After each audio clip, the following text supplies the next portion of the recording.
Frodi, thank you so much for joining me. Are you ready to enter the gauntlet? Absolutely. Thank you for having me on. It's been a pleasure. It Should be was a fun. pleasure last time, and I'm very much looking Yeah, forward to this as well. yeah. It's a shame it only happens once a year. I get to catch up with all these awesome people. Um, oh, hang on. Let me. There we go. Round one. Would you like to talk about hmm music, economics, or cosmology? that's a difficult one. I don't. I'm not really an expert on either of these topics. Let's go with Mhm. music. Sure. Okay. Here are your three assertions. You'll pick one. You'll either be arguing in favor or against it. Music is a door to the divine. Some music genres are better than others, or jazz is dead. Okay, it seems like I'm a little bit in over my head here, but some music genres are better than others. Okay. Yeah, I guess Do that's you want sort to of a take the affirmative or the negative? Which do you fancy? Or we can just have a general um, discussion. the affirmative, I think. Hmm. Okay, take it away. Yeah. Okay. I'm not really prepared for this, but Well, well, that's why it's the gauntlet. None of yeah, my guests know exactly. what's It's very coming. difficult. Yeah. Well, I guess that it's difficult, with aesthetics. Is it purely objective or subjective to begin with, right? Hmm. So I think there are elements of both objective and subjective elements in aesthetics, Hmm. because I think it's pretty obvious that experts, for example, they would have opinions other than uh, people who don't know anything about a topic, right? Hmm. And so probably there's something there which is, I guess, some kind of that requires technical skill or, well, just practice, just skill, which people who are experts see, which other people don't see, non experts don't see.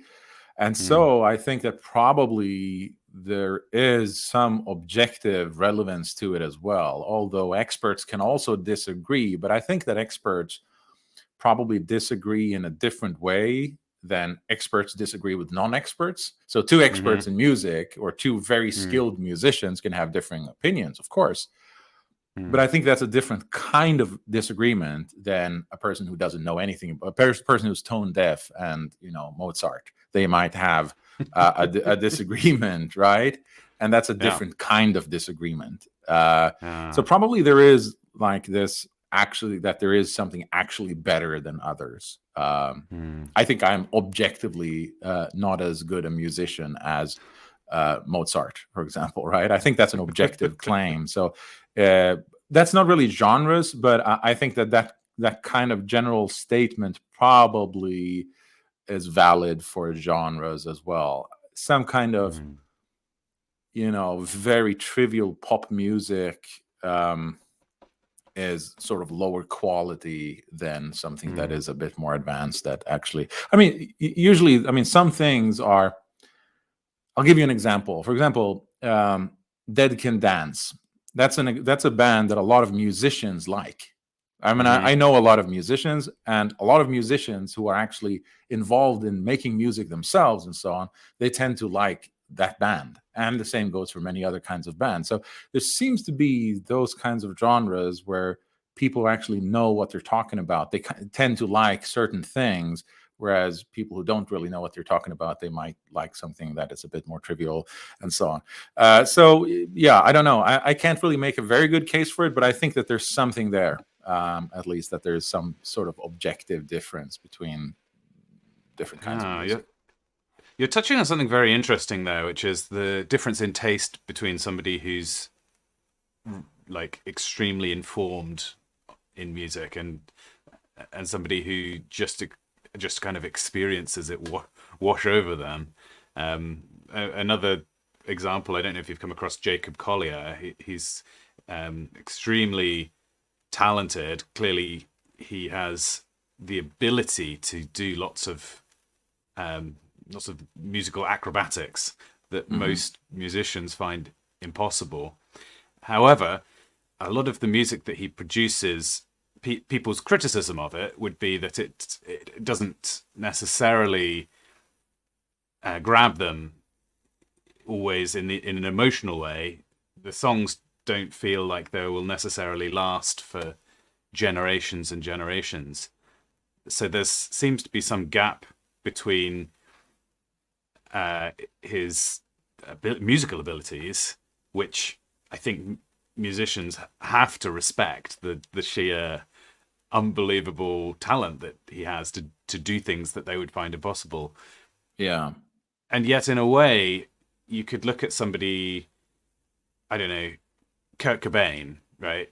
Would Yeah. sing not in a trained way, but in a way that really connected with people. Yeah. And which is actually better, the music that you kind of admire on a technical level, or the music that actually speaks to the human experience? Yeah, that's actually a very good point, and something that I've also thought about a lot. I'm interested in music. I'm interested in films. I think this point can be made about most branches of art, really, about films, about painting, about music, and so on, where there is a point where artists, be they musicians or painters or whatever, want to do something to sort of take things a step further. And Mm. so maybe other people might be interested in what they're doing on a technical level, but it actually becomes worse as a piece of art. I Right. mean, there is a sense in which a lot of art cinema is Uh-huh. interesting for filmmakers, but those kinds of films are not actually all that good. I mean, for example, one very popular semi-artsy filmmaker is David Lynch, right? I don't Hmm. know. Do you like David Lynch? Yeah, yeah. Mulholland Drive is a Lynch movie, right? Yeah, yeah, absolutely. And Twin Yeah, great, Peaks great film. and Blue Yeah. Velvet and so on. And so he has this kind of artsy experimental aspect in some of his films, but usually they still have a plot. They still have some kind of classical framing of the whole thing so that you can actually Mm. follow what's going on. But sometimes these kinds of people, for example, David Lynch made a film called Inland Empire, where he just went beyond everything and everything was just chaotic. And it's actually not a good film anymore. I mean, he's too experimental in a way. So maybe it's interesting for the craft of filmmaking, but it's just not a good film anymore because he goes Mm. too far with this kind of artsy aspect just becomes this kind of pretentious thing, Hmm. self-indulgent in a way. And I think the same goes for music and so on. So absolutely, there is sort of a limit to this where sort of the uh technical masturbation with the craft becomes just goes too Yeah. far, and it actually ruins the art. The other topic here, jazz is dead, is related in a way because there's always that saying that uh, a pop song has three chords in it and it's played for 100,000 people, and a jazz song has 100,000 chords in it. This is Yeah. usually listened to by about three people. I've got into jazz a little bit, and it's a funny experience because the more you listen to jazz, the more you develop a taste for the weird kinds of chords. It's a bit like eating hot food with lots of spice in it. And at first, you can only cope with the slightly spicy chords. Once you get acclimatized to it, you get used to it, and your tolerance goes up, and then you want more and more spice. So Yeah. the same dish, you could say, if you presented somebody with a plate of food and said, how objectively good is this food? One person would say it's too spicy, and another person would say Mm. it's not spicy enough. So Yeah. in that sense, the the quality of the music that an expert musician is picking up on is just that their tolerance has grown through they've kind of fatigued the basics of harmony and rhythm, and they want Yeah. something more advanced. It doesn't make it better or worse. It's entirely just the way they've affected their psychology. I agree. I agree entirely. I mean, there's a sense in which when you become an expert on any kind of field or any kind of topic, then sort of the basic things become a bit bland and uninteresting. So you want something a bit more, and so the question is, I guess, if you can go too far with that, um, and especially in music, I think that um, there has to be a sort of a balance between the two. Uh, I once saw an interview with, I forget what he's called, the creator of the TV series Deadwood, and he talked about this thing where film directors. I'm talking a lot about films. This is about music, but I think the same thing goes. Where he Sure. talks about film directors they sort of want to be artists. They want to be creative. They want to experiment and all of that. But you have to kind of find the intersection between being creative and connecting with an audience, because otherwise, uh, I mean, how do you know that it's actually good just because you think so? I mean, it's as there has to be that kind of balance. So I think that there has to be also sort of the intersection between something that actually works, and I think that's, well, popularity is one thing, but also, I mean, there could be agreement among other experts and so on. So I think that there are ways of assessing this, that some things are actually better than others. But I think it's a pretty good idea to have a balance between this sort of experimenting and self-indulgent thing that artists do themselves, a balance Mm. between that and actually connecting with an audience. Fantastic. Well, I'm gonna give you 8 for round 1, and we'll move on to the next round. Ethics, history, or metaphysics?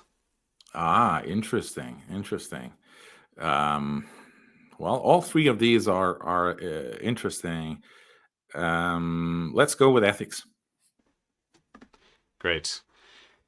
All right. Redistributing wealth is a moral obligation of a society. Creating AI that surpasses human intelligence is unethical.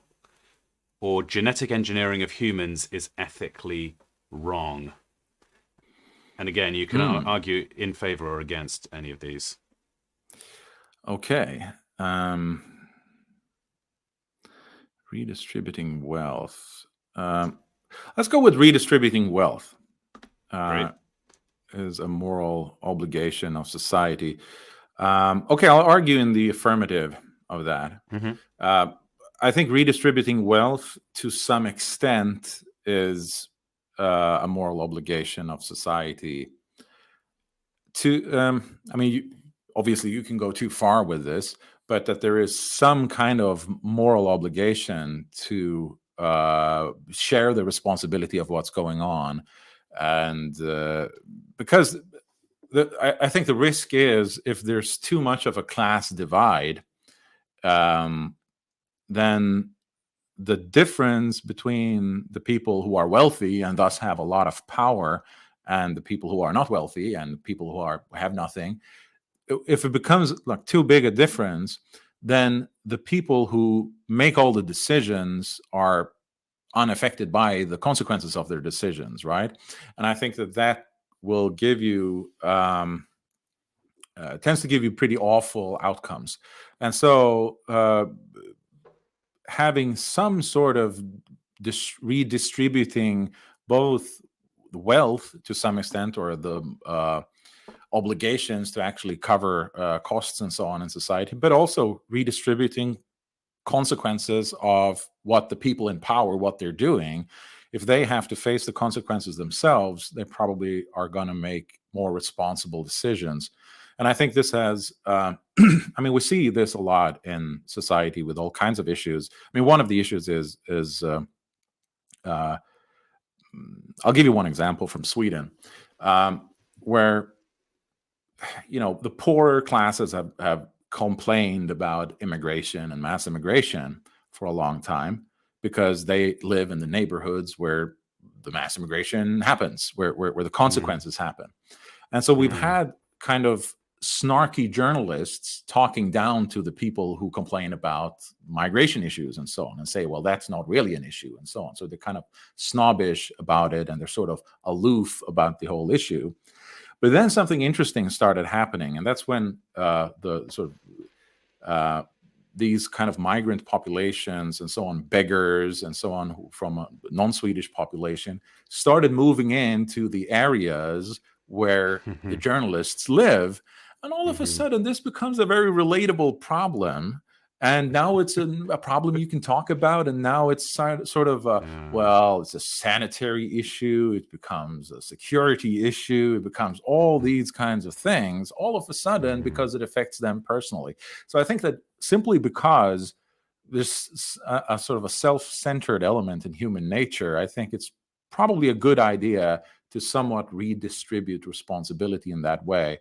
That doesn't mean that you have to be sort of a Bolshevik and like abolish everything, right? But that there is there is an understanding that we sort of have to share the burden of what's going on in society, and that the people who have a lot of wealth are not allowed to just run away with the loot by themselves and not care about what happens to the rest of society.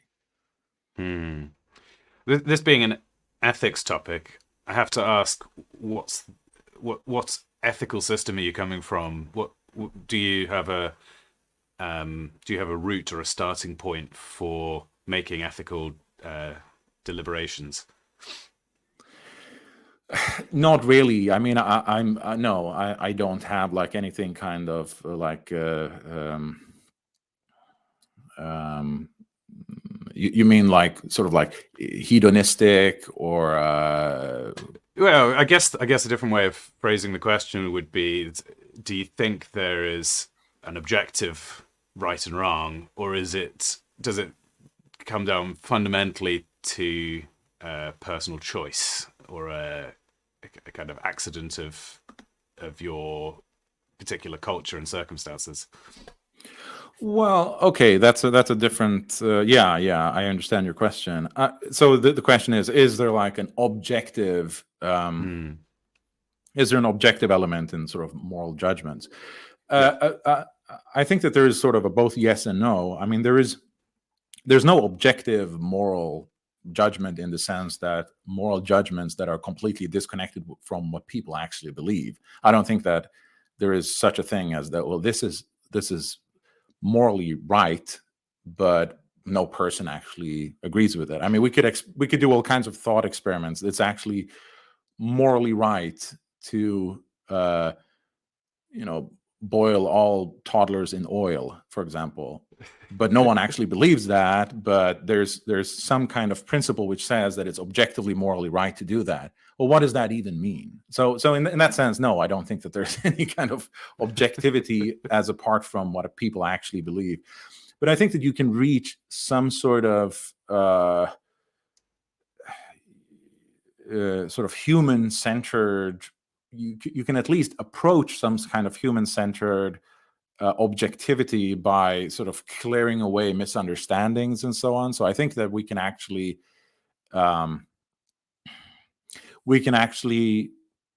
make moral judgments that are more or less right because they actually jive with what people, what's sort of basic in human nature, sort of normal human instincts and so on. Of course, there are always outliers. There are sociopaths and all kinds of people who have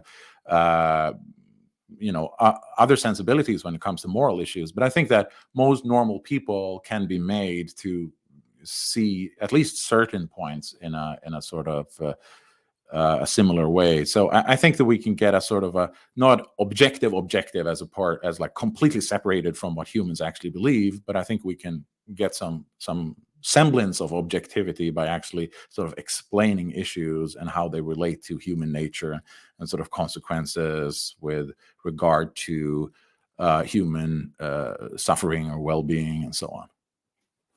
It's interesting. There's a link between the first and second rounds here, that in both cases we've ended up discussing about whether something is entirely subjective, and in both cases I think you're landing somewhere in the middle, where in the first round it was the consensus of experts, and in this second round it's the probably what is common maybe across cultures, what is you can logically argue for as being the basis of cooperating, and somewhat pragmatic sense that for at least the humans that live on this planet, you've got a Yeah. hope of finding something in common without making a metaphysical claim about these concepts living beyond our experiences.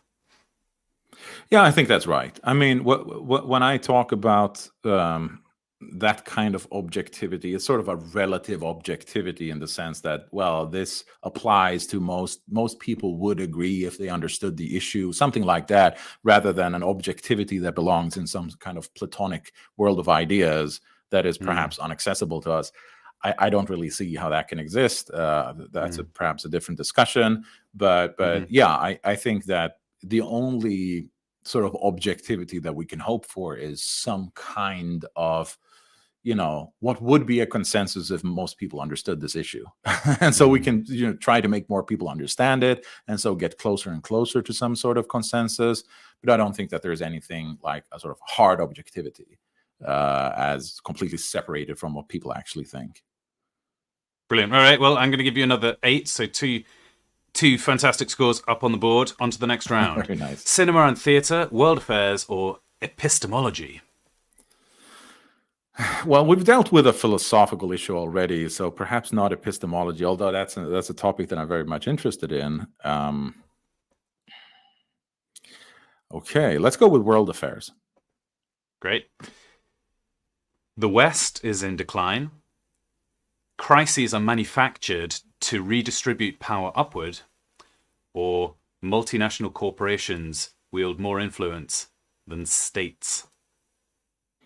That's a difficult one. I guess the bottom one, I don't really have a strong opinion one way or another. I think they're pretty similar, really. So let's go with the second one, or the middle one. Crises are manufactured. I'm going to argue against that point, I think. Sure. Go ahead. I think that, one of the problems with the conspiracy theories that make the claim that crises are manufactured or situations are manufactured to accomplish certain ends. I think they make a sort of a fundamental, well, how to put it? Most of those theories are based on the cui bono assumption that sort of whoever benefits has actually done it, right? And that's not actually true. There are many examples where people can benefit from something, but they didn't make the thing come about. So, I mean, for example, if I buy a lottery ticket and I actually win, that doesn't mean that I somehow forged the outcome of the lottery. It just happened to be that way and I benefited. Or that my wife gets more money. Well, that doesn't mean that she manufactured the outcome of the lottery. So, I mean, there are all kinds of situations where people can benefit and they didn't really manipulate anything, or they didn't actually create the situation to begin with. And I really think that goes for, I mean, conspiracies of these kinds of situations or crises are sometimes, to some extent, manipulated. But I think it's vastly exaggerated by these kinds of conspiracy theorists and that kind of thinking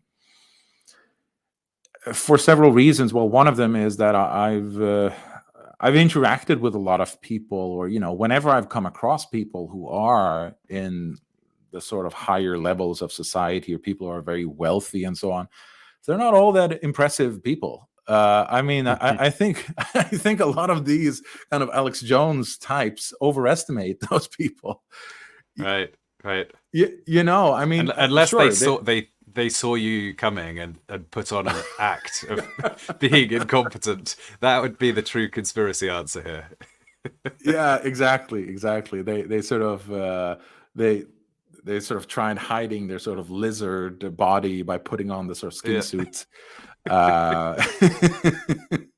Yeah, no. I mean, the point is that I don't think that they have all that clear ideological goals or long-term goals. The ruling class. I mean, if we talk about the people who meet at Davos, for example, we could call that the ruling class of the West. The people who meet at World Economic Forum in Davos every year.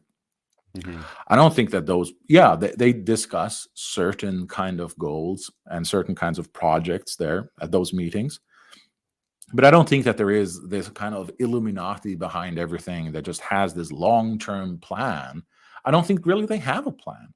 What I think that Mm. very successful people or very powerful people are very good at is that they're good at taking advantage of situations that come about. Mm. People who are unpowerful, people who have no power and no influence, they they complain about it or whatever. They don't actually do anything with it, with the situation or with a crisis, or they don't take any action that would lead them to a better position. And so I think that that's probably a large part of the sort of the powerless are have these conspiracy theories as sort of a cope for why they themselves are not very successful or powerful in society. And so, the short answer is that I think that these kinds of very powerful people, rather than manufacturing a crisis, I think they're just very good at taking advantage of a crisis to Mm. improve their own uh, position or to further some kind of agenda and so on. But yeah, these kinds of grand conspiracies, I don't really buy. They're opportunistic rather than premeditated. I think Yeah, when I wrote this assertion, partly what I had in mind was that, I agree with you, your perspective here. Um, but when something is real in the world, there is an incident or a situation, and those people in positions of some power want to turn it to their advantage, they'll turn yeah, the dial up and take the situation and portray it and talk about it as a crisis. So in a mm, sense, the the manufacturing of the crisis is not, it's not that the original event was created from the ground up, yeah, but it's taking the raw ingredients of whatever's happening in the world, and through storytelling and manipulation, making everybody feel this sense of urgency. And yeah. in the panic of a crisis, you will hand over power because you believe that it's an acute moment. It needs it's fine for something that we normally wouldn't accept until the crisis has passed. And of course, all that happens is another crisis comes along, and there's never a moment where we're not in a crisis of one sort or another. So, do you think, in that sense, you Yeah. could say that most crises are actually manufactured? Not that the events were manufactured, but that the label of crisis is misappropriated. Yeah, of course. Absolutely. The people who are in charge, they have to frame things in some way or other. So, in that sense, they manipulate or manufacture it to some extent a crisis. I mean, for example, the big recent example is COVID, of Mm. course. The lockdowns and everything. I don't think that anyone sat in, the summer of 2019 thinking that, well, 6 months from now, we're going to launch this big drama event upon the world, and it's all of these things are going to happen, and Bill Gates was there and Klaus Schwab was there and so on, right? I don't think that that's what happened. I think that uh, this kind of story started unfolding, and some people are cynics. They might have exploited it to, the big pharma and so on, I don't know, exploited Mm. it to sell their goods and sell their services. Others are simply incompetent. But the point Mm. is that absolutely during the COVID years in 2020, 2021, there was a lot of lying, governments outright lying. The Mm. and the journal. I mean, you don't have to go to Alex Jones or conspiracy theorists to see this. The journalists called them out on it. I remember, for example, this happened in many countries, but for example, in Denmark, the journalists were confronting the government, saying that, well, you actually lied about the number of deaths from COVID because you included all kinds of people dying in like psychiatric wards or whatever, right? You just added all kinds of numbers that weren't actually Mm. caused by this virus. And so you actually hyped up this thing to make it look more scary. And so, I think there are probably psychological reasons for that as well. If you start imposing all kinds of rules on people, you have to justify that in some way.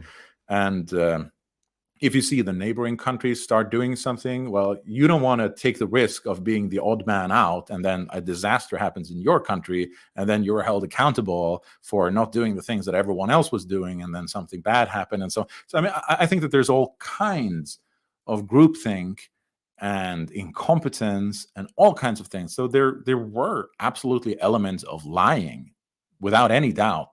People were lying. People in power were lying about what was happening in COVID. The pharmaceutical companies were lying about the outcome of whatever the vaccines would give and so on. They were not telling the truth. But, is that because of some premeditated thing that they planned, 6 months in advance? I don't think so.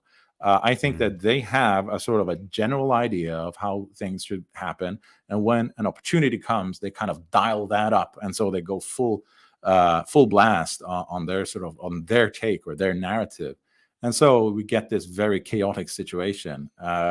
So I think, there are certain opportunists and cynics, but I think also it's just like the human error or the human shortcomings in judgment and so on is also a huge factor. And I think people tend to give our ruling class a bit too much credit by saying that they have all of this just planned out in advance. Well, I think that's an extremely sober-minded and well-articulated position, and I'm going to give you a score of 10 for that round. 10's not actually the upper limit. I don't know what the upper limit is, but I'm giving myself room to score people however highly. Basically, I'm imagining that over the years, then if I keep redoing this, then I'll end up giving people scores, thousands of points per round. You know how these things go with points inflation. Exactly. All right, psychology, elite theory, or theology? That's a difficult one. I'm most curious about theology. Yeah? Yeah. Should we pick it? Morality derives from God's nature. God is immutable, or God is active in the world?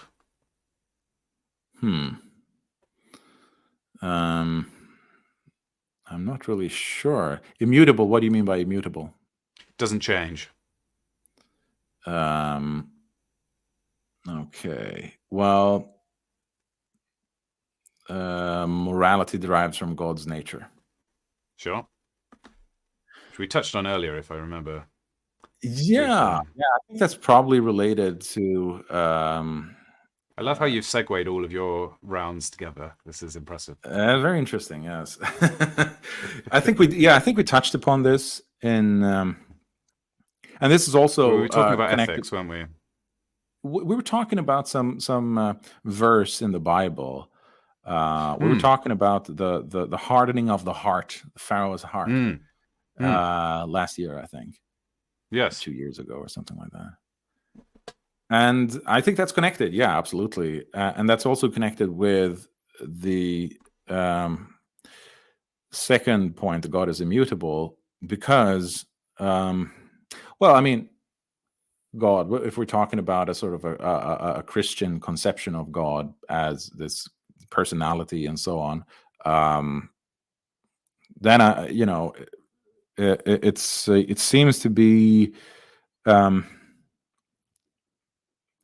don't really have a very good answer to this. I haven't thought about it in many years, but I guess the problem that I have is that how do you derive this morality from God's nature, right? Because it seems to me that at the end of the day, there's very little morality that can be derived from some expectations of God's nature. It all comes down to you have to appeal to something else. I mean, even extremely pious religious people like Immanuel Kant and so on, they derive their morality from other things. And I don't know, I haven't studied Aquinas all that much and so on, but it seems like all these people who are very religious, I haven't really seen them make a very good case for the morality coming from God, because how do you find it? Seems to be an epistemological problem, right? How do you find out what that is?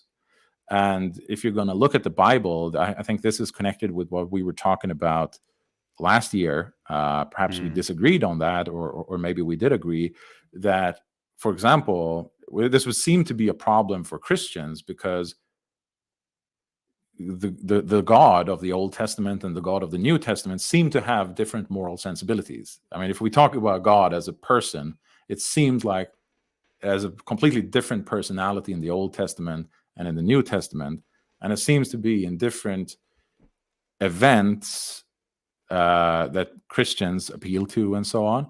It seems to be rather arbitrary what moral lessons that you derive from that. So I guess my main point in rejecting this idea that morality derives from God's nature is that the people who have to interpret that morality, they always end up appealing to something other than God's nature. They appeal to something else, and then they make sort of a leap and saying that, well, without God's nature, we wouldn't have any morality or something like that. But when you actually try to find out what that morality is, usually it boils down to different kind of principles, which come down to more sort of human level, right, of a more philosophical discussion and so on. So it just seems to be that from an epistemological view, how do you even find out what that morality is? I mean, you don't get many clues in God, really. Of course, this is connected to Plato's Euthyphro dilemma of, is God good because he follows these external laws of goodness, or is something good because it lines up with who God is? And if the latter, then how can you, it's almost tautological to say that God is good, because God is just God, and therefore is, if goodness is defined by him, then it doesn't tell you very much to say that he's good. I think you have to say that if God is the definition of good, you'd rely on his divine revelation, like you were saying in the Bible, for example. And I guess I could have this conversation with someone from a different faith, and they could be arguing that God's revealed himself in the Quran or in the Bhagavad Gita or whatever. But I suppose for the sake of this discussion, let's limit it to a Christian perspective or otherwise. I'm always slightly surprised to hear this view that the Old Testament and New Testament gods are completely different. Maybe that's because I've grown up in a Christian tradition, and Christians, I guess, put a lot of thought into God's nature and take into account both the New and Old Testament together. But maybe my perspective is that they're the same only because I've almost been raised so much within the faith that I don't have that external perspective. So from your vantage point, what is it that characterizes the Old Testament God, and what is it that characterizes the New Testament God? Well, I guess the problem that I would have is that usually when these sort of evangelical Christians who want to sort of derive right and wrong from just direct quotes from the Bible or whatever, they have to pick and choose. I mean, it's not that every line is in the Bible is a moral commandment that you have to do exactly like this person does, right? And so there are thousands of people in the Bible, and sometimes you have to like pick one and say, well, this is what you're supposed to do. And it just comes down to, well, the picking and choosing of which of these precepts or which of these claims that you're supposed to follow, that becomes sort of an arbitrary choice. How do you find out that this is right? Well, you can usually it's sort of in America. There's a lot of that kind of evangelical, people quoting the Bible exactly word for word. So you have like the King James Bible, and you quote exactly from this, and that says what's right or wrong. Well, basically, you have all kinds of things that are said in the Bible. In the Old Testament, you're supposed to wear this or that garment. Well, does that mean we're supposed to all wear that? Well, no, that doesn't apply. Well, how do you choose what to apply? There's something in the Old Testament that they have apples hanging in their clothes or something like that. I mean, it's many decades since I read the Bible. But the point is that there's all kinds of stuff that people nowadays would say, that's just weird stuff. We don't have to follow that. And so it becomes this subjective, selective process of just picking out which of the things are the things that we're actually supposed to follow in the Bible. There seems to be a very arbitrary and subjective choice. And I guess the general question that you asked, how is the Old Testament and the New Testament different? Yeah, I guess you could, like theoretically, you could construct an argument saying that, well, God thought that, well, this only applies in this situation, and this only applies in this situation. Well, that makes it even more difficult to derive some general moral principles from that, because every situation is different, right? So are you supposed to genocide Jericho, or are you supposed to turn the other cheek, or what are you supposed to do, right?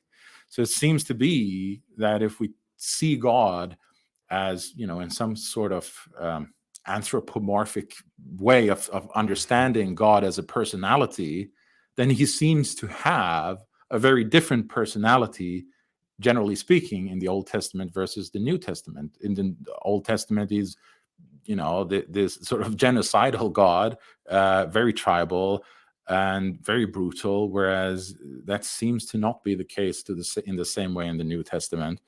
And so my point is that it seems to be just very arbitrary what you pick and choose from these stories to say that, well, this applies in general, this doesn't apply in general, that doesn't apply anymore, this applies now. So it seems to be that if you're going to derive your morality from God, it all boils down to, you have to go to something else and say that, well, according to these principles, we pick and choose what actually applies now. Yeah, so within the text of the Bible, there is I would say, a fairly clear and not an inferred, but an explicit framing for the way we should read various different texts. What do I mean by that? So in Genesis is a description of the creation of the world and various very ancient things that happened, and then the fall and sin and blah blah blah, and then Abraham is called by God explicitly and told that I will make your name great, I will give you all these blessings and a land. And actually, you can watch the historical account of what happens between Abraham and God and Abraham's descendants, which becomes the nation of Israel. And then there's the record of all of the laws that God instituted for that people. And quite explicitly, it's intended that this people would be different from the rest of the nations. They were told that they should be blessed to be a blessing, and the histories then record how absolutely atrociously badly the nation of Israel did at keeping faithful to God, to the point where God becomes so angry with them that he causes them to go into exile. But then Jesus is descended from Abraham himself. So there's a sense in which a lot of the prophecies that were about the nation of Israel find their fulfillment in Jesus, and there's lots of stuff in the New Testament about the seed of Abraham in various prophecies doesn't mean his physical offspring, but his spiritual offspring, and that is that people who follow Jesus are the true, the true benefactors of God's relationship with Abraham.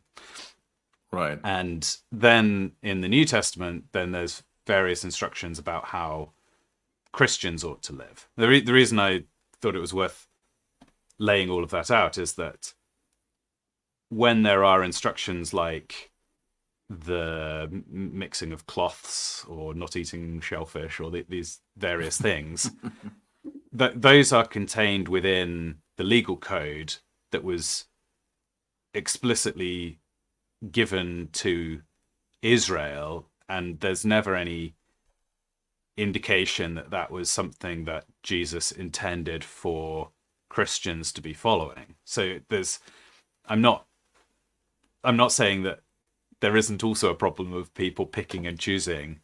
Yeah. But I think it's probably unfair to call it completely arbitrary that when you read a passage from the Bible, you aren't taking an instruction and just deciding whether or not to follow that instruction based on your own intuition or some convoluted logic. It's actually fairly clearly within the text that these passages are not instructions to the reader. And the only reason that other passages are instructions to the reader is if you understand their context, and if it tells you something about, if God is giving instructions to this group of people who are the early church, the first Christians after Jesus' death, then we find ourselves in the same position as them. So when we see God giving an instruction to the Israelites that you need to clear out the promised land, kill all the Amalekites, kill all the, there are quite a lot of these kind of genocidal instructions. Those were instructions from God for a specific place and time in history. And there are no equivalent instructions that would still apply to us today. So it's, I guess the fair criticism that I would say is that probably a lot of Christians these days are pretty uncomfortable with the fact that God had asked for a genocide to happen at any point in history. But does that... there's a lot of rabbit holes here, and I'm trying to resist going down too many of them and turn it back into a question. But your original assertion was that even if the Bible was God's word, the way that we should interpret it is entirely down to our own whims. And I guess I'm saying that there are principles of hermeneutics and exegesis which attempt to take the Bible at face value as God's word. And I would say people who follow the principles come to very similar conclusions on most topics about what the Bible is telling you to do. I mean, I'd say if you take the same principles with the Quran, as in the serious-minded scholarly Muslims, when they look at their scriptures, they have to embrace jihad and wanting to convert everybody at the point of the sword. There are liberal Muslims who pick and choose and ignore that conclusion, and I don't think they're being honest. In the same way, I'd say serious-minded Christians versus liberal Christians who pick and choose, the fact that there are some liberal Christians does not mean that there isn't an objective, or there isn't a pretty clear message out of the Bible if you approach it honestly. Yeah, I mean, I guess that, you know, my problem here is that, well, first of all, of like the great philosophers who are piously Christian, they don't seem to derive their morality from the Bible or God. They seem to say that, well, God maybe perhaps created morality. Maybe there is some sort of Dostoevskian kind of thing that, well, without God there would be no morality. But how do we know about the morality? Well, we do that through philosophy or other kind of ethical speculation and so on. That seems to be one thing. But the other thing that I'm making, the point that I'm making about the Bible. So the first point is that, well, most of the actual great thinkers who are devoutly Christian seem to not actually derive their moral commandments from the Bible or any kind of that kind of revelation. But my second point is that, well, the Bible isn't written in. I mean, now it's, you know, the Bible much better than I do, but it's been many years since I've read it. But the Bible isn't written in this way that everyone should do this, everyone should do this, everyone should do this, and so. What I've seen from these kind of evangelical Christians is that, well, in the Bible, God or someone or Jesus tells this man to do this thing. That means that everyone should do that thing. Well, how do you know that? You know. So I mean, it seems to be a very. It's not very clear. The Bible isn't very clear on saying that, well, everyone should do this, everyone should do that. Yeah, there are certain commandments, but what you end up having to do is you end up having to like interpret what is said in one situation to one person and say, well, that probably means that we should all do this thing. How do you know that? And how just the same way as if Jesus says something to someone in the New Testament, how do you know that he means that means, well, everyone should do that, or everyone should do something similar? In the same way that when God tells the Old Testament people to commit genocide, how do you know that shouldn't be extrapolated? This seems to be a picking and choosing here, which is not actually clearly stated, as far as I can tell. So I mean, it seems to be sort of a patchwork of different ideas. I'm not sure. I'm not sure I agree that is the case. If you look at, so okay, Jesus talks to a rich man and says to him, you should sell all of your possessions and give all your money to the poor. And I'd agree with you on the basis of that interaction to generalize it and say, well, therefore I will or won't apply that to myself. That's a little arbitrary. But there's plenty of times when Jesus gives statements that are expressed in very broad terms. He says, I'm the way, the truth, and the life. No one comes to the Father but through me. So he's not just talking to the people who are within earshot there. He's making a vast, sweeping claim about all of time and space. And likewise, a lot of the letters in the early church are discussions of Jesus's teaching, and they lay out, I mean, there's a lot of influence from the Greco-Roman culture in Jerusalem at the time, so that these people are sort of thinking in both terms of Jewish Old Testament law, but also they're bringing in a lot of philosophy and thinking about things in these universalist terms. So I guess that's there are some passages, like you say, where somebody is giving an instruction to one other person, and that's quite a shaky foundation to draw on and say this is a universal command or isn't. But I'd also say there's plenty of the Bible that is very straightforwardly making universal declarations about truths and about oughts.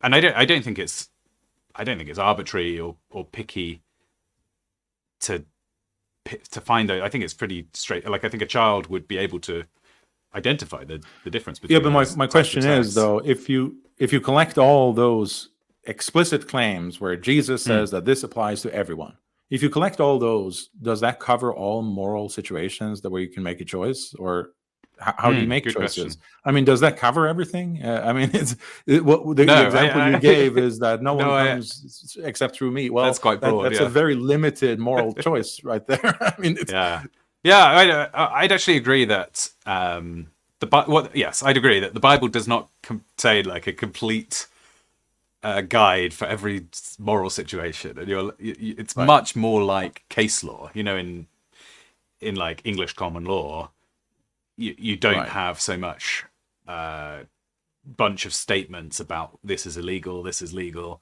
You've got more like in this year this happened and this was the ruling, and in that sense, I can see what you're saying that um, there's a certain amount of interpretation needed. If you're faced with a particular moral dilemma, you're going to have to go to the Bible and say, this my situation doesn't exist.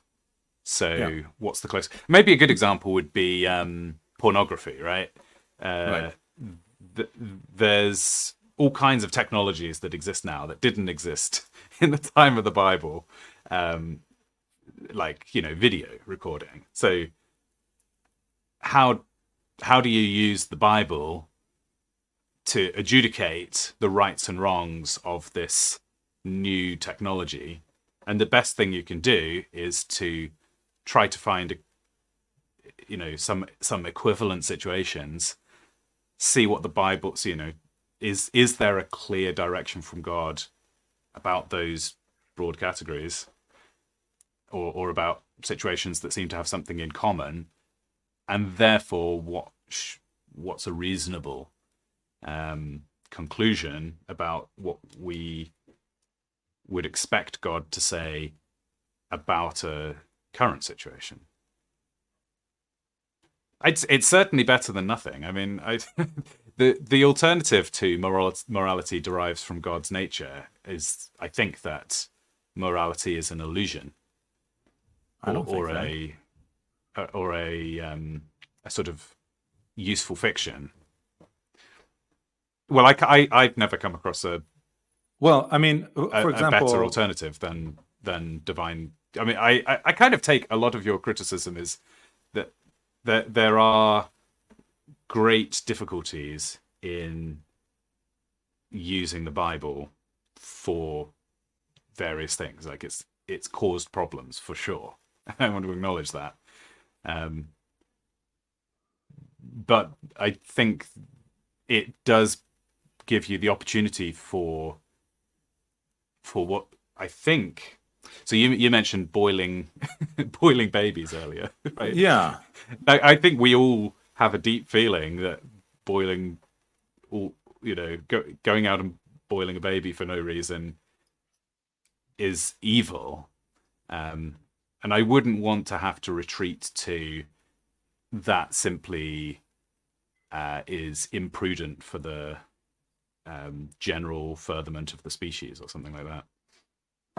well, I mean, look, I don't think that without uh, this idea that morality derives from God, then that means that morality doesn't exist. I mean, that would suggest that the only reason you don't want to throw sulfuric acid in your mother's face is that probably God would disapprove.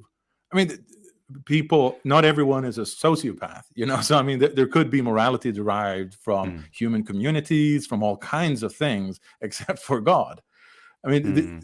the only, it's not just because God disapproves that we refrain from doing certain things. We have certain moral sensibilities that don't really need commandments from God. But if somebody is mentally unwell, right? If they're a psychopath yeah, and they want to throw acid in their mother's face, yeah. then it's wrong for them to do it, even though they can't detect that. And I want to say that it would be wrong for them to do it even if uh, even if it happened, even if they got away with it, right? They committed this crime in secret, and nobody ever knew that they had done it. So there was nobody who observed the crime with a properly functioning brain, and yet, Yeah. the wrongness of it does not. The reason I don't, the kind of as you say, on the face of it, the reason a lot of us don't do wrong things is because we actually think of ourselves as good people. It would offend some part of our self-identity to do something that goes against our conscience. There are kind of taste-based reasons, or kind of purely happenstance-based reasons, that what we do lines up with what is right. But don't we want to make a stronger claim than that? Don't we want to say that a society of people who are horribly debased and evil are doing evil and debased things, even if they all of them are equally broken into doing those things? Well, I really don't think that. Yeah, of course, there are people. There are people who are sociopaths or have something wrong in their brain, so they do bad things. Uh, so yeah, not every human is going to agree about everything, but just as not everyone interpreting the Bible is going to agree on every interpretation of the Bible, right? So there will be disagreement, but the point is that we have certain sensibilities that are just hardwired into us, and what most normally functioning people would agree on most basic things, like that, like you probably shouldn't torture your own mother for fun, or these kinds of things. So I mean, and my point is that if you think without God, then that would not be a moral claim. Why not? Of course, it would be a moral Mm. claim. That's just unacceptable behavior, and so we have this morality, and these moral ideas that people agree on or disagree on, and it just seems to me that sort of the whole Bible discussion sort of just floats above it. It doesn't really add much. We sort of have these ideas of what's right or wrong in human nature, and we absolutely have a morality without God. Because morality is necessary for human societies to function in any way at all. Mm. I mean, otherwise we'll just Yeah, melt down. I think you'd be surprised how genuinely minded Christians do actually use the Bible as a starting point for deciding what's right and wrong. I know your characterization of the history of Christian moral thought is that these people are using philosophy, but I'm not sure that that's true either. I don't know who you mentioned, Aquinas, maybe Augustine. Immanuel Kant, for example, a pious Christian. Well, Kant is maybe a yes, maybe Kant is a different story.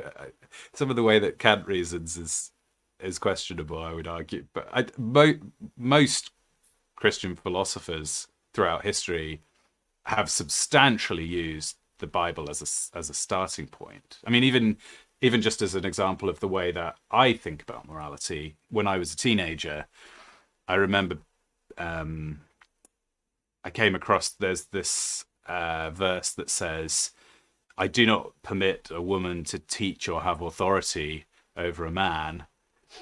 And I really bristled at this at that time. I was obviously in a society that was all about equality, and I really had inculcated that as an intuitive thing, that how could the Bible be commanding this thing that seemed to be against my moral intuitions?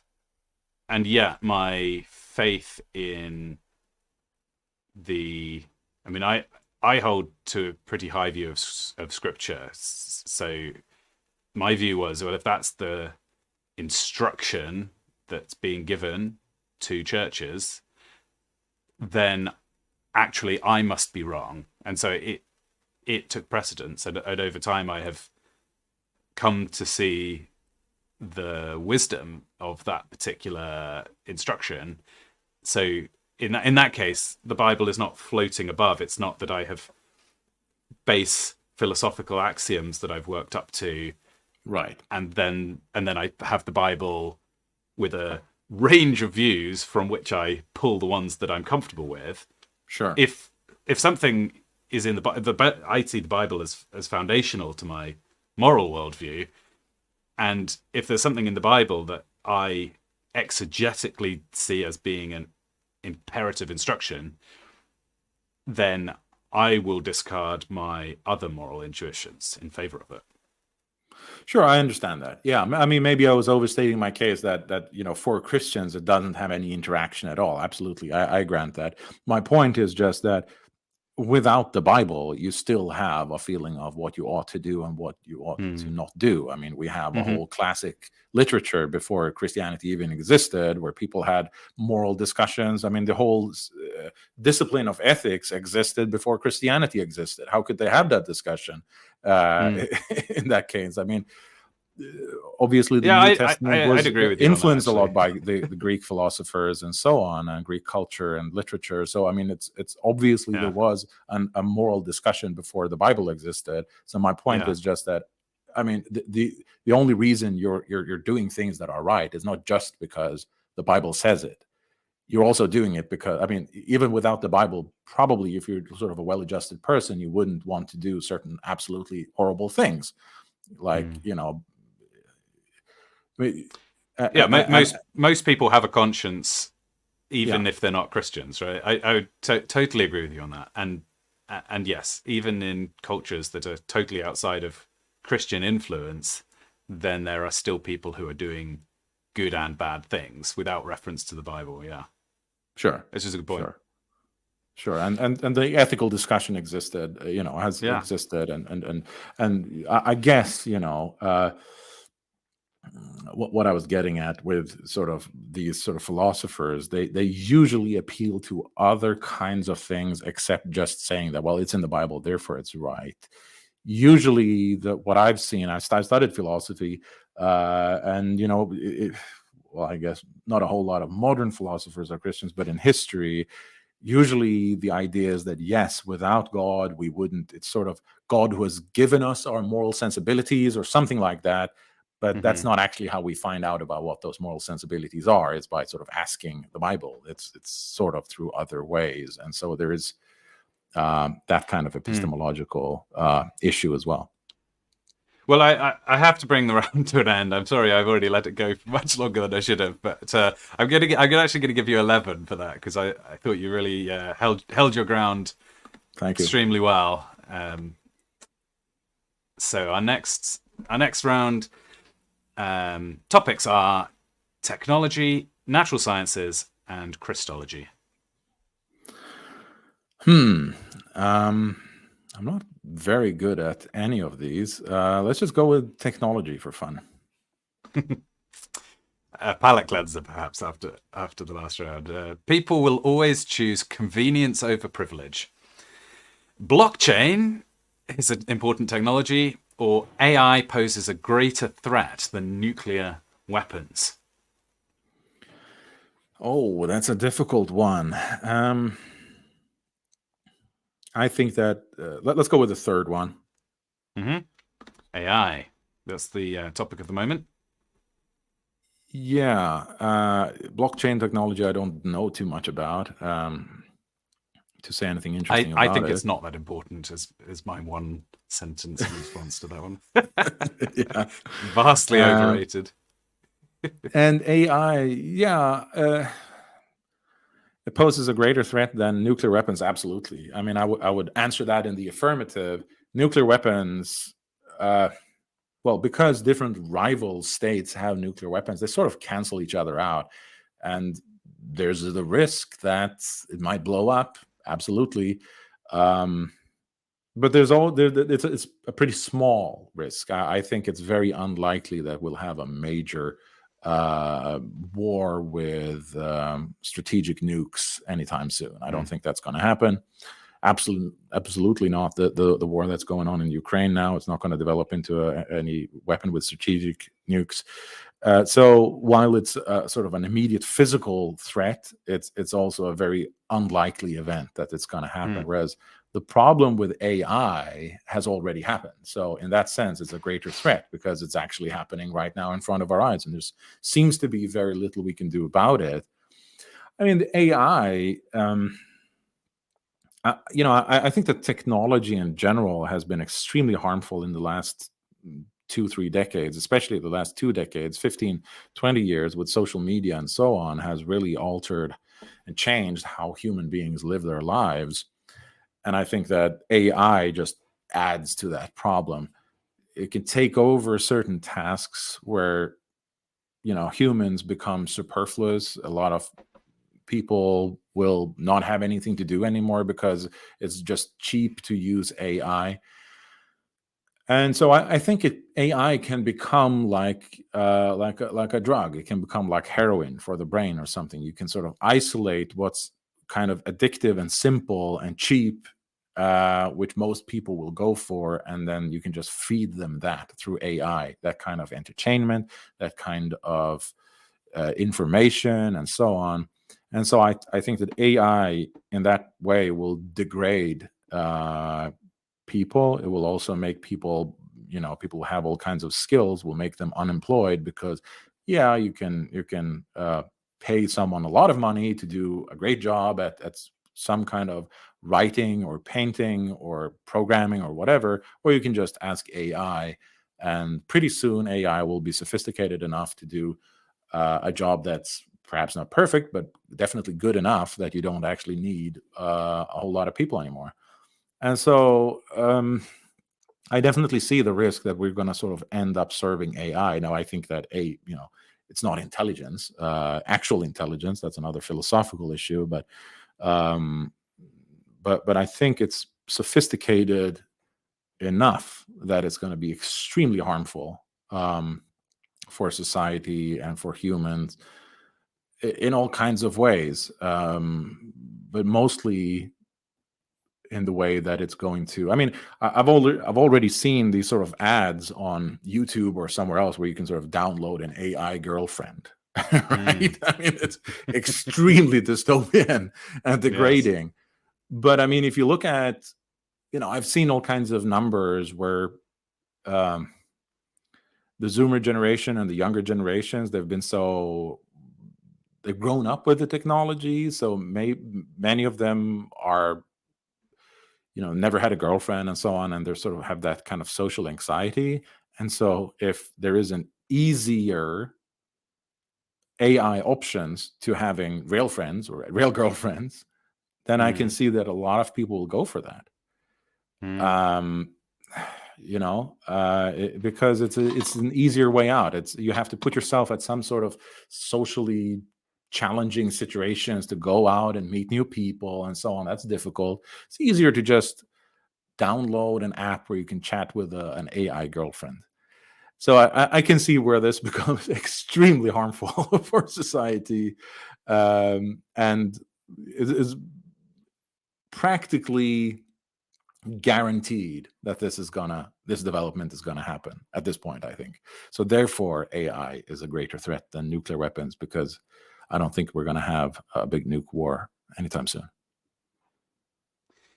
Have you come across the concept that if you have a sufficiently intelligent AI and you ask it to make postage stamps, then it will destroy the entire universe? Have you heard this argument? I haven't, no. Okay, so the idea is that if you create this super intelligence, it's going to have something that it wants to achieve, some incentive. There's something deep down within its silicon heart that drives it. And suppose you pick something that seems benign, like just get me a bunch of postage stamps. Then Hmm. it's going to, first of all, maybe it'll send off a few emails, it'll beg people for stamps. some point it's going to go, actually, what I really need is money so I can buy postage stamps. And it's going to hack the stock exchange and start manipulating currencies so that it can buy up stamps. Eventually, it's kind of bought up the world's supply of stamps, but it's still not satiated and it wants more stamps. So the next thing is that it realizes, well, if I just enslave humanity, if I become the grand ruler of the planet and make everybody do nothing but make stamps 24/7, then I'll actually have more stamps. So I should probably do that. And you can continue the logic until it's basically turned every atom of matter in the known universe into postage stamps. And you think, oh, this is ridiculous. Surely you can just redefine the incentive and say, oh, I want exactly 10 postage stamps. It still always ends up destroying humanity because, like, okay, you've got 10 postage stamps and 11 is too many. Well, a human could deliver one extra postage stamp. So I'd probably still better wipe out mankind. So, and the idea is that a super intelligence essentially will supersede humanity and kind of wipe us out as almost as an accidental effect. Do you think that is a real thing we need to worry about? The kind of humanity is completely ended forever, or is it more like this is going to cause a decline, in human life?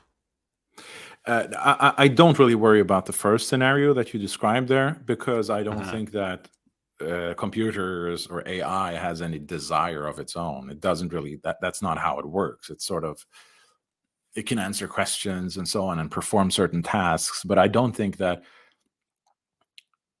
AI will ever become conscious in this, it will have any kind of human-like consciousness. That doesn't work for all kinds of philosophical reasons that we could discuss another time. But I don't think that will ever happen, because it's sort of that's an area where we've made zero progress. It's not going to happen. But we can have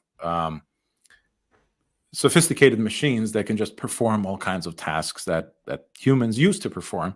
And so, in the same way that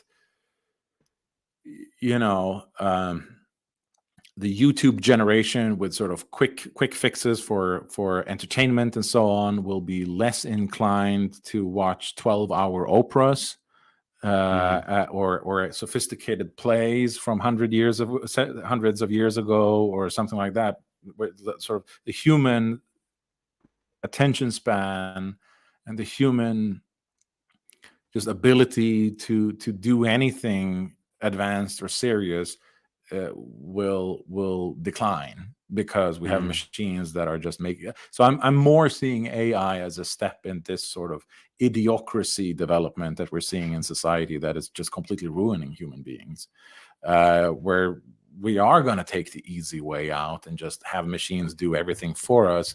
And it's going to become this kind of degrading decline for people where they just become less heroic, if that's even possible at this point, and lazy and unable to think any kind of thoughts outside of just quick fix entertainment, unable to understand things outside of sort of memes and TikTok and porn, essentially. Because that's kind of too difficult and we don't want to waste energy on that. We'll just have AI do everything. So I see that kind of problem is much more as a much more of a bigger emergency. I don't really think the first thing is something we have to worry about too much, because that's not really the kind of thing that AI is. Well, I once again commend you for your clear thinking and sidestepping of overly sensational and silly arguments. So I'm giving you another 11. Thank you. Which brings us to our final round: literature, software and mathematics, or eschatology. Oh, that's another difficult choice. Well, let's go with. I don't really know what eschatology would be, so I'm very curious It's about seeing the options there. So, well, I mean, I I understand the word, yeah, but yeah, I could open it up briefly if you like, or I could read you some of the statements that live in that. I don't okay, think anybody so far has picked that topic, so it's okay, just kind of it's been sitting. Oh no, I think one. So it's the study of the end times. So I yeah. remember one of my guests picked it just because they enjoyed that it was the last round and it was about the end times. So here's some of the statements that live in eschatology. There is no afterlife. The end times are coming. Apocalyptic literature should be interpreted symbolically. Jesus will return after the millennium. That's a real, it's a real kind of picky theological topic there. Christians will be taken up to heaven before the tribulation. So again, you can see some of these are like very specific questions about interpreting Revelation and such. The Antichrist is a specific individual. That's fun. Contemporary events are signs of the end times. I think that's a bit outside of my skills. So let's go with literature instead. Great. The traditional literary canon is overrated. Censorship of literature is dangerous, or translation is impossible. Overrated, dangerous, or impossible? All right. It's actually a very difficult choice. I don't really have a whole lot of interesting things to say about any of this. The traditional literary canon is overrated. I don't know. Censorship. Let's go with censorship is dangerous. Sure. Okay, so yeah, in the affirmative, is dangerous. I think that the reason it's dangerous is that it disconnects us from our past. So I guess that's sort of a little bit connected with the idea of this canon that sort of keeps a tradition alive. But I do think it's dangerous that, for example, today we have this sort of memory holding of authors, including James Bond, Agatha Christie, and I forget even Donald Duck has been tampered with. The Don Rosa stories have been censored, and so there is this kind of rewriting of literature to adapt to current values, or the values that our ruling class thinks that we should have, which just disconnects us from our history and makes it so that the younger generations will not really have an understanding of where they came from, right? So we have now a kind of a political correctness which imposes a regime of censorship on historical literature or classical literature, or all kinds of literature that sort of falls outside of what the sensibilities of the current ruling class thinks that we should have. And I think that the real danger of that is, of course, that younger generations will be alienated from their own roots, their own history, and they'll not really understand where their ancestors came from. There's this idea in progressivism that we are just by virtue of coming after, we are morally superior to everyone who came before us, which is kind of a bizarre idea. But a lot of people in the modern world actually believe that. They think that we are better informed than all the generations who came before us. And I just think that this kind of censorship adds to that.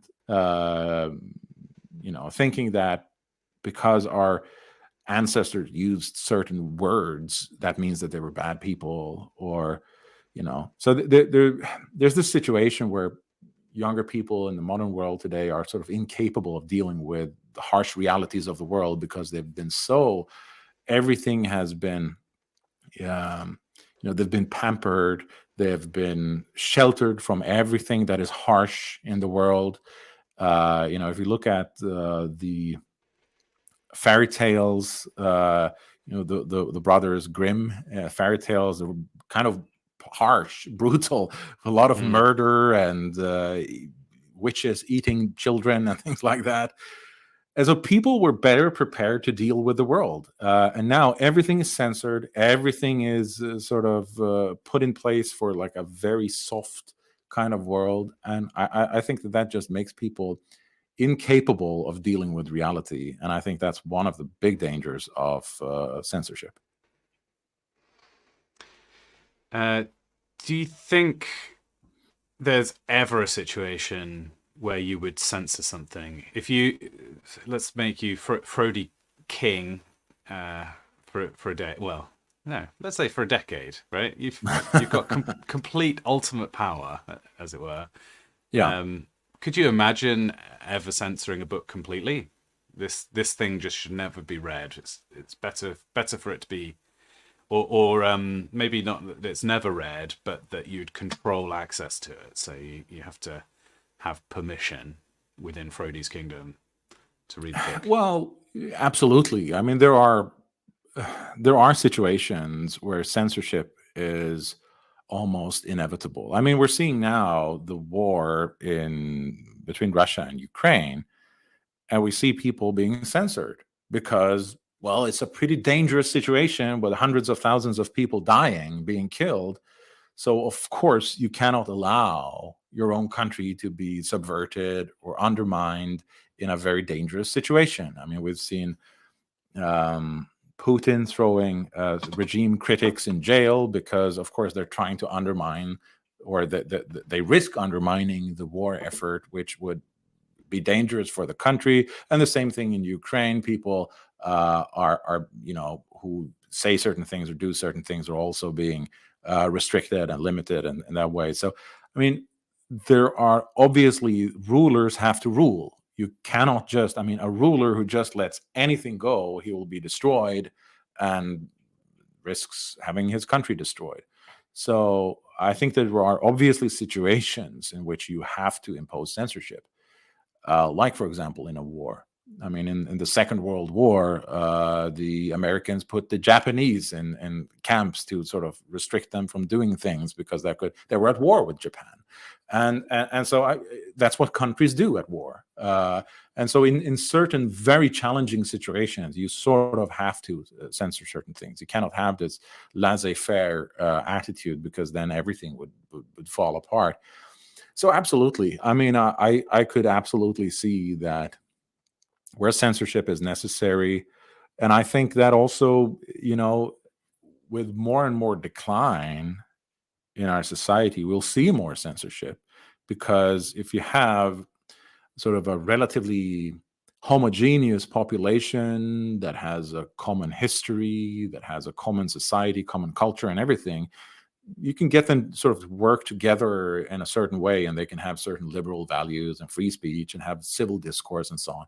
If you have a very chaotic and diverse society, you have to sort of rule with an iron fist, basically, because otherwise you just get civil war and complete chaos and so on. So I do think that we'll probably see more and more draconian laws and censorship and all kinds of things to